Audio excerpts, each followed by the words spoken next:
मैं अनूप मिश्रा उन्नाव। प्रदेश में किसी भी शिक्षा मित्रों की कोई भी कहीं भी बात हो, लखनऊ में हो, दिल्ली में हो या इको गार्डन में हो या और कहीं हो, हमने हमेशा कोशिश की कि हमारी उपस्थिति वहाँ हो, क्योंकि ये लड़ाई इस मंच की नहीं है। ये लड़ाई मंच पर आसीन हमारे संरक्षकों की नहीं है। ये लड़ाई गुड्डू सिंह की नहीं है, ना ही ये धर्मेंद्र पांडे जी की है, ना अनुज त्रिपाठी जी की है, ना विकास शर्मा जी की है, और ना ही हमारे नेमचंद वर्मा जी की है। ये लड़ाई हम सबकी है। और अगर अपनी लड़ाई हम सब नहीं लड़ेंगे तो फिर लड़ेगा कौन? आज जो शिक्षा मित्रों की स्थिति है, अभी कल एक बड़ा सा नाम है यूट्यूब चैनल का, सुशील यादव उसे लीड करा रहे हैं। आज के कार्यक्रम को कम करने के लिए, शिक्षा मित्रों की समस्या ना खत्म हो, इसके लिए उन्होंने एक मैसेज डलवाया कि मुख्यमंत्री जी ने कहा है कि नेतागिरी बंद कर दो। हम पूछना चाहते हैं उनके संगठन का, अगर यहाँ कोई व्यक्ति भी बैठा हो या उन तक मेरी बात चली है तो वो फेसबुक या अपने वाल से रिप्लाई जरूर करें कि 27 मई से अब तक एक शब्द की, एक लाइन की या किसी एक व्यक्ति की कोई नेतागिरी अगर उन्हें महसूस हुई हो तो वो बताने का कष्ट करें। आज शिक्षा मित्रों को रोका जा रहा है, शिक्षा मित्रों को मना किया जा रहा है। ये हमें कल तक नहीं मालूम था, लेकिन आज जरूर मालूम हुआ कि उनके बहुत सारे लोगों ने कहा कि वहां जाने की जरूरत नहीं है, सब कुछ हो गया है।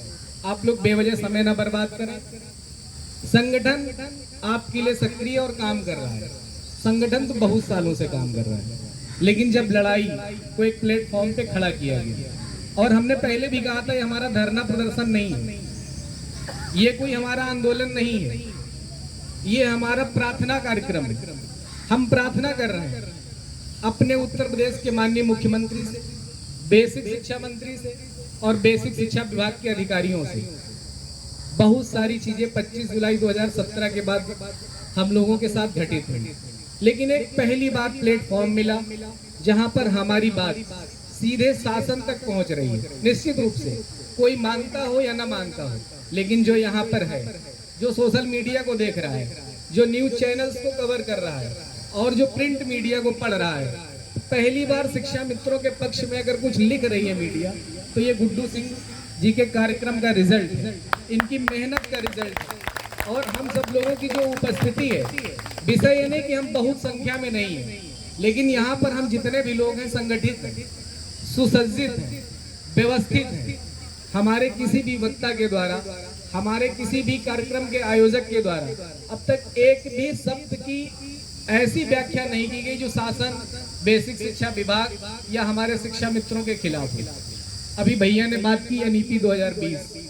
एनईपी 2020 बहुत सारे लोगों ने आज सुना होगा, साल भर पहले सुना होगा, 6 महीने पहले सुना होगा, लेकिन हमारे धर्मेंद्र पांडे जी ने 4 साल पहले 2021 में एक बहुत बड़ा पत्र लिखा था, 70 पेज का था।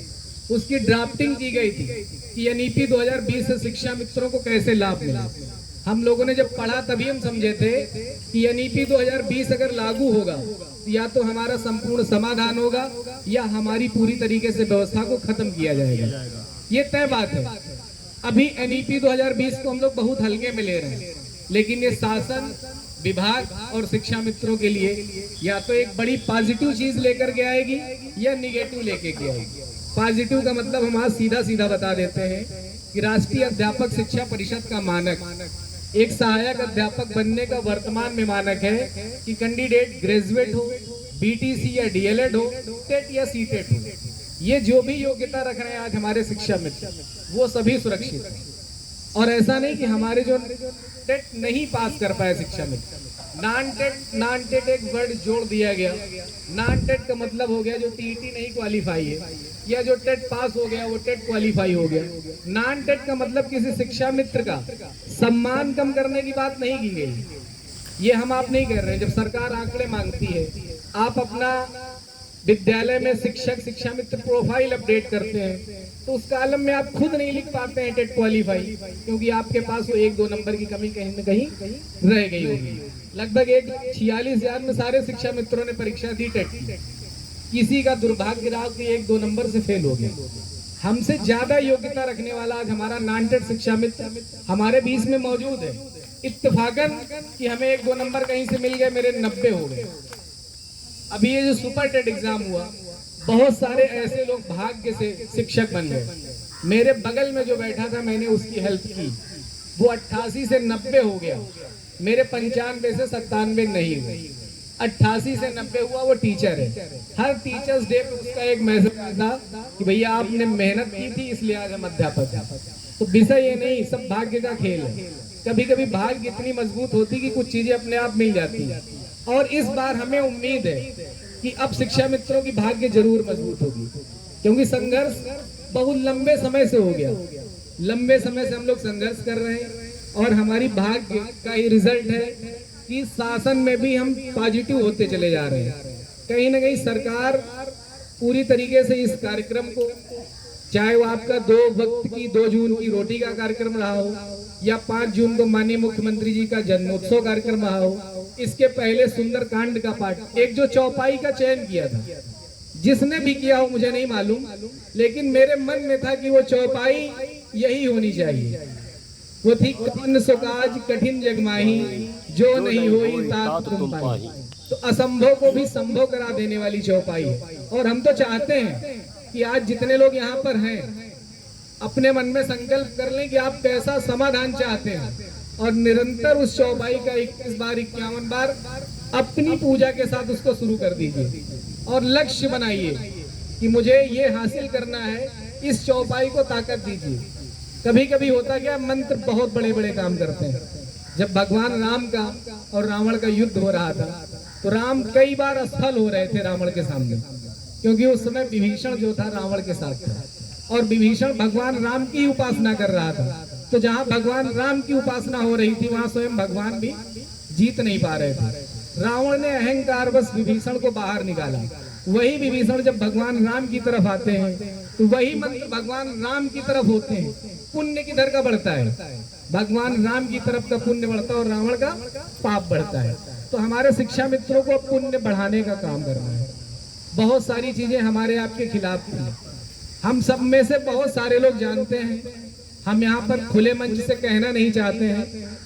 एक गलती है हमारी निगाहों में, एक गलती हमारी निगाहों में है जो माननीय मुख्यमंत्री और प्रधानमंत्री जी के समक्ष हमने की। दूसरी गलती भी सबकी निगाहों में है जो अधिकारी के साथ की गई। ये 2 गलतियों को धीरे धीरे गुड्डू सिंह जी की टीम ने और हम सब ने लगभग कम कर लिया। वो बड़ी गलती थी। एक देश का प्रधानमंत्री जब एक मुख्यमंत्री की तरफ देखकर माइक छोड़ता है ना, तो बहुत मुश्किल हो जाता है समाधान कराना। लेकिन अब मुख्यमंत्री जी को महसूस हो रहा है कि वो ऐसे लोग थे जिनको क्षमा तो नहीं किया जा सकता, लेकिन ये जो लोग मेहनत कर रहे हैं निरंतर विद्यालयों में, बच्चों के मध्य, आज इस मंच के मध्य, ये सब वास्तव में क्षमा करने लायक। और निश्चित रूप से गुड्डू भाई, मैं आपको विश्वास दिलाता हूँ कि जो भी समाधान होगा, अपनी सोशल मीडिया पे कोई भी लिख दे कि उन्होंने करा दिया, हमने करा दिया, लेकिन इसका क्रेडिट अगर अंतरात्मा से मैं देना चाहूंगा तो आपके मंच को देना चाहूंगा। इसके बाद मैं एक हाथ उठवाना चाहता हूँ। इतनी पूरी जो भी हमारी समाज बैठी है, इसमें क्या कोई भी ऐसा व्यक्ति है जिसका टीईटी नहीं क्वालिफाई है? एक सिंगल व्यक्ति हाथ उठाए, या 2 लोग आए हों। नॉन टेट में से कौन है यहाँ पे? अगर आज आप अपनी लड़ाई में हमारे साथ नहीं हो, देखिए सीधी सी बात बोलनी है, तो हो सकता है कल स्कूल में आप हमारे साथ दूसरे शिक्षा मित्र के रूप में कार्यरत हो, तो आप नॉन टेट हो। उस समय आपको हेडमास्टर, सहायक, ARP, BO कुछ कह रहा होगा, तो हमारी भी मजबूरी होगी कि हमको भी साइलेंट रहना पड़ेगा। दूसरी, आप लोग बिल्कुल बताइएगा जो नॉन टेट शिक्षा मित्र हैं कि NEP 2020 और आने वाली आगे की सहायक अध्यापक शिक्षक की भर्ती बिना टीईटी परीक्षा पास आप फॉर्म नहीं भर पाओगे। दुनिया की कोई भी ताकत, कोई भी संशोधन आपके लिए भविष्य में ऐसा नहीं होगा कि आपको बिना टीईटी सहायक अध्यापक बना दे। 2027 में कल्पना हम लोग कर रहे हैं, बहुत सारे लोग कर रहे हैं कि सरकार बदल जाएगी, तो आने वाली सरकार भी आपको अध्यापक नहीं बना पाएगी। ये तय मान लीजिए बिल्कुल। जो भ्रमित कर रहे हैं कि साल भर में ये सब हो जाएगा, वो भी होने वाला नहीं है। शिक्षा मानदेय बढ़ा दें, वो कुछ भी कर दें आपका, उसका भी एक दायरा है, उसका भी एक दायरा है, एक लिमिट है, उससे ऊपर नहीं कर पाएंगे। एक मिनट का और टाइम लेंगे, एक लाइन बताते हैं। एक कार्यक्रम हमने भैया को बताया था कि उस समय समाजवादी पार्टी की सरकार थी और अखिलेश यादव जी मुख्यमंत्री थे। हमारे साथ जनपद उन्नाव से गौरव यादव, प्रदेश अध्यक्ष प्राथमिक के शिव कुमार शुक्ला जी, और हमारे बीच में साथी नहीं रहे रमेश चंद्र मिश्रा जी, और हम सभी लोग अखिलेश यादव से मिलने आ रहे थे। मामला हमारा सुप्रीम कोर्ट पहुंच गया था। मैंने एक ही बात कही थी गाजी मामाला जी से कि एक काम कर लो, कोई जुगाड़ हो, कोई तरीका हो, मानदेय 25-30 हजार करा लो। अगर कहीं हमारा समायोजन रद्द हो गया तो हमको उतना मिलेगा। तो उन्होंने कहा था ना तो सरकार बदलने जा रही है, ना समायोजन रद्द होगा, यही सरकार आ रही है और हम मुकदमा भी जीतेंगे। हम बहुत छोटे थे, हमारी बात को नहीं सुना गया, लेकिन मेरे मन में डर था कि अगर सरकार बदलेगी तो निश्चित ही हमारा नुकसान होगा, बड़े पैमाने पे नुकसान होगा।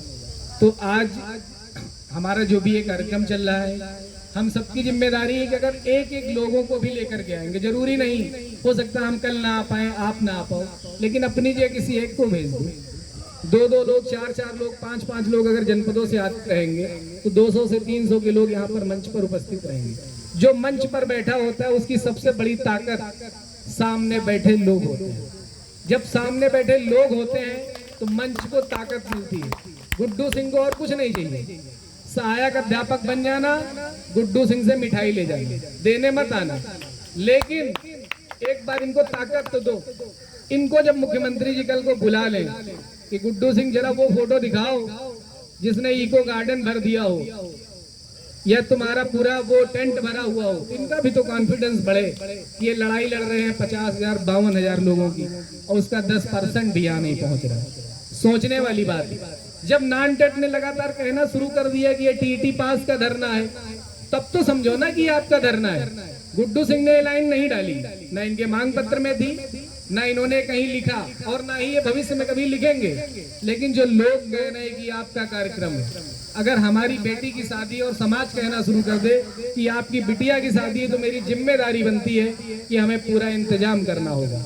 तो टीईटी पास शिक्षा मित्रों को बिल्कुल संकल्प लेना है कि समापन नहीं, समाधान तक चलने वाला ये कार्यक्रम। जिस दिन समाधान होगा उस दिन तक हमें यहाँ पर बने रहना। देखिए बहुत कुछ कहना उचित नहीं होगा। बहुत सारे जिम्मेदार साथियों ने 12 से 13 दिनों में बहुत कुछ बता दिया, लेकिन 2 चीजें मन में लेके जाइए। जो नॉन टेट शिक्षा मित्र है उसका कॉन्फिडेंस बढ़ाइए, उसको ताकत दीजिए कि आने वाली टीईटी परीक्षा में वो प्रतिभाग करे। आप लोगों का जो भी अनुभव है उसको शेयर करिए। वो आज हताश है, किसी कारणवश नहीं आ रहा है।